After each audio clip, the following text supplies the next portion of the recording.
The morning it happened was quiet. Too quiet for a neighborhood run by an HOA that thrived on paperwork and petty authority. I was standing in my driveway, filling my lawnmower from a red gas can, enjoying the rare luxury of silence. The sun had barely crested the rooftops, and the air still carried that cool calm that never lasts long in suburban neighborhoods. That peace ended the moment I heard the sharp click of aggressive heels on concrete. I did not need to turn around to know who it was. Karen, self-appointed neighborhood enforcer, unofficial HOA spokesperson, and professional boundary crosser, marched toward me with the confidence of someone who had never once been told no without immediately escalating it. She stopped just a few feet away, arms crossed, lips tight, eyes already scanning my property for violations that did not exist. "You know," she said, nodding toward the gas can, "the HOA rulebook clearly states that combustible materials are not to be stored in visible areas." I calmly replied that I was actively using it, not storing it, and returned to filling the mower. That should have been the end of it. Instead, she leaned closer.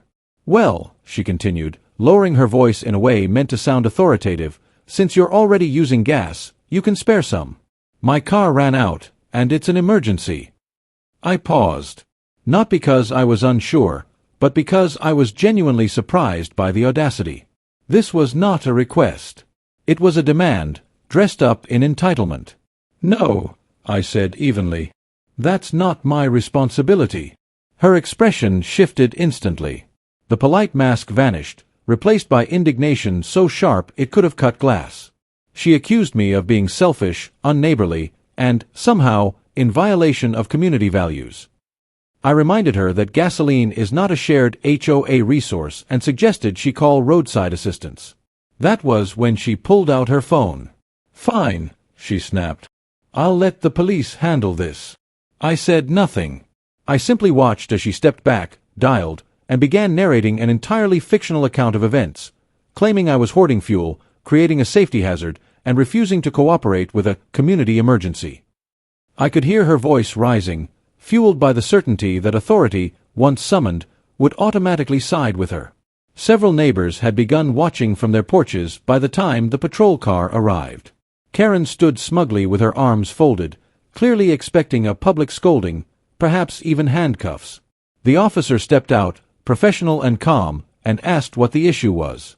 Karen launched into her rehearsed speech. I waited my turn. When the officer asked me directly if I had refused to give her gasoline, I answered truthfully. Yes, I had. Because it was mine. And because she had no legal right to it. The officer nodded. That's correct, he said simply. Karen froze. Then she pivoted, accusing me of being disrespectful, dangerous, and uncooperative with HOA leadership. That was when she made her biggest mistake. She pointed at me and said, loud enough for everyone to hear, "People like you shouldn't think they're above the rules." I met the officer's eyes and replied calmly, "Officer, with all due respect, this is not an HOA matter. And for the record, I'm not above the rules. I help write them." The silence that followed was absolute. Karen laughed nervously. "Oh, please," she scoffed. "And what are you supposed to be?" I smiled politely. The newly elected mayor. And that was the moment everything began to unravel. Karen's laugh died halfway through. It wasn't the kind of laugh that fades naturally. It cracked, stumbled, and vanished as the officer's expression changed. He didn't react with shock or disbelief. He simply looked back at Karen, then at me, and asked one calm question. "Sir, mayor of which city?" I answered without raising my voice, giving the name of the city that bordered the neighborhood, one everyone there recognized immediately. The officer nodded, stepped back slightly, and adjusted his posture. That subtle shift said more than words ever could. This wasn't about intimidation or status. It was about credibility, and Karen had just lost all of hers. She tried to recover fast. "That doesn't matter," she snapped. "He still refused to help in an emergency. And HOA rules say." The officer stopped her with a raised hand. "Ma'am, HOA rules don't override private property rights. And running out of gas is not a police emergency." His tone remained professional, but firm enough to land like a gavel. "You called 911 for this?" Karen's face flushed red. She insisted that I had endangered the neighborhood by handling fuel irresponsibly, and repeated her claim that I was violating HOA safety guidelines. I didn't interrupt. I didn't argue.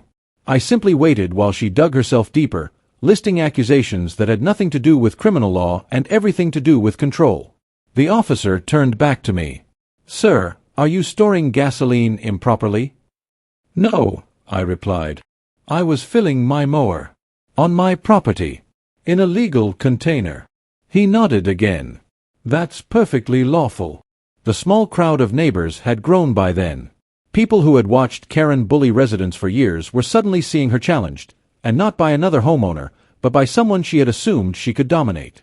Her voice rose, desperation creeping in as she realized this wasn't going the way it usually did. "So you're just going to let him get away with this?" she demanded. The officer exhaled slowly. "Ma'am, there is nothing for him to get away with. However, misuse of emergency services is something we take seriously." Karen went quiet. And for the first time since I'd moved into that neighborhood, the power dynamic shifted completely.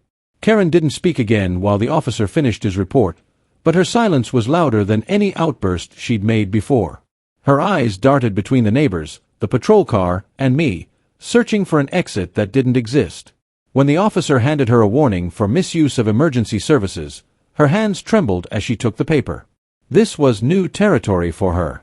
Consequences were something she usually dealt out, not received. The patrol car hadn't even pulled away before Karen snapped back into attack mode. She announced, loudly, that the HOA board would handle this internally. She claimed my behavior would be reviewed, fines would be issued, and people with titles didn't scare her. That last part sounded more like reassurance for herself than a threat to me. Within the hour, I started getting messages. Not threats, questions. Neighbors who had kept their heads down for years were suddenly curious. Was it true? Was I really the mayor? And more importantly, did that mean the HOA couldn't bully them the way it always had? I answered honestly, calmly, and without drama. Yes, I was the mayor. No, I wasn't there to abuse power. And yes, HOAs still had limits, whether they liked it or not. That evening, an emergency HOA board meeting was announced. No agenda. No explanation. Just urgency. I attended, not as an official, but as a homeowner. The room was tense. The board members avoided eye contact, flipping through papers that suddenly mattered a great deal. Karen sat rigid in her chair, jaw clenched, daring someone to challenge her version of events. When it was her turn to speak, she told the board I had embarrassed the community, undermined HOA authority, and used my position to intimidate law enforcement. That was the lie she chose to go with. I waited until she finished, then calmly asked the board if they'd like to hear what actually happened, or if they preferred the police report, which I happened to have a copy of.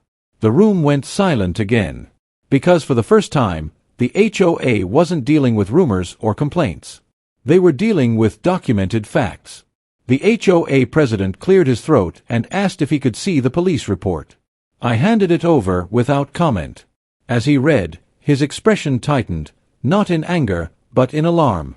The report didn't mention intimidation, threats, or violations. It documented a false emergency call, a lawful refusal to give away private property, and an officer confirming that no laws, or HOA enforceable rules, had been broken. Each line Karen had claimed was misunderstood, was laid out in black and white.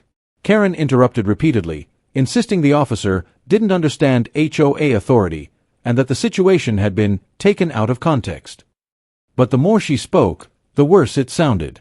Board members exchanged glances. One of them finally asked her a simple question. "Did you tell the police this was an emergency?" Karen hesitated. That pause did more damage than any admission could have. The president shifted in his seat. He explained that the HOA had recently received complaints about aggressive enforcement and improper escalation.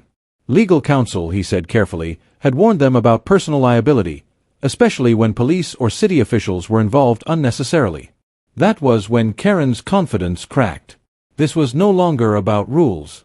It was about risk, and suddenly she was it. I spoke for the first time in the meeting. I clarified that I hadn't attended as mayor, hadn't made threats, and hadn't asked for special treatment.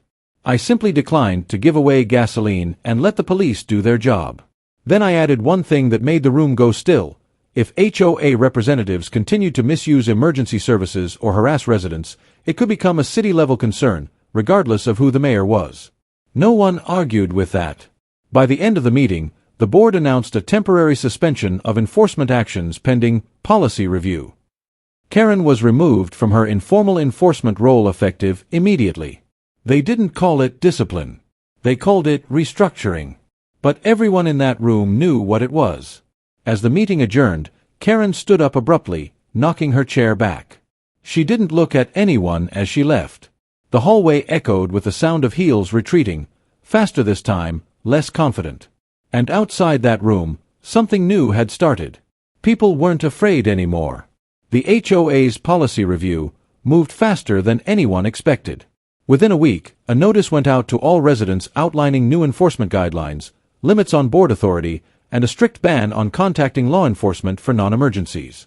It wasn't framed as an apology, but it didn't need to be.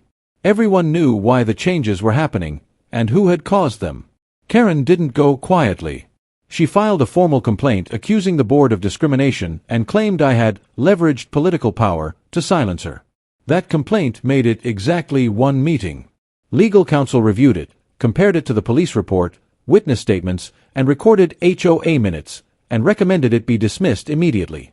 Karen was officially removed from all committees and barred from representing the HOA in any capacity. Word spread quickly. Not about me being mayor, but about the fact that standing up actually worked. Neighbors who had paid fines without question began asking for documentation. Old violations were challenged. Cameras went up. The culture of fear that Karen had cultivated collapsed almost overnight, replaced by something far more dangerous to people like her: transparency. A month later, I ran into Karen at a gas station on the edge of town. She avoided eye contact, paid in silence, and drove off without saying a word. No speeches. No threats. No authority left to lean on. Just another person following the same rules as everyone else. Back home, my lawnmower ran just fine.